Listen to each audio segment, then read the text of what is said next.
The person who invented tunnel warfare was truly ingenious.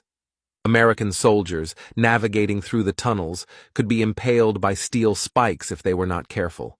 If they showed their head, they were strangled by the Vietnamese. Sometimes, they encountered cobras, and if they were not attentive, they were bitten to death. Like this unfortunate man, he was drowned here by the Vietnamese. Even when American planes bombed, the Vietnamese could still hide underground. Even throwing grenades into the holes did not help, because the tunnels were curved, and the grenades could not reach the target. The Americans also tried using toxic gas, but this was easily neutralized by a water wall, or a dam blocking the opening, so the gas could not enter. The Americans tried to find the entrance to the Vietnamese tunnel. They brought 2 dogs with them, which followed them to the pigsty. The Americans thought that if they held their position, the Vietnamese would come out. They did not realize that the Vietnamese had tunnels everywhere, 200 kilometers long. These tunnels not only led to the bathrooms, they led to the rivers. If the Vietnamese jumped into the water, they could crawl through the tunnels.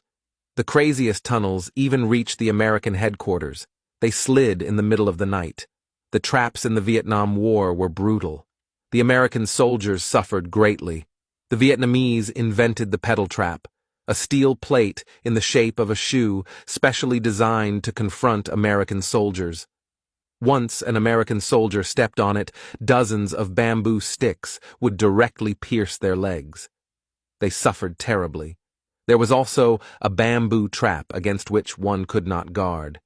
If a soldier walked by and touched the trap, bamboo fell from the sky, falling and impaling the soldier's body. And then there was the bow and arrow trap. If an American soldier touched a bow, a device attached to the bowstring would immediately activate. A bow and arrow soaked in poison were then shot directly at the American soldier. Even more terrifying was the box grenade. 2 grenades were placed in an empty box and held together by a thin cord.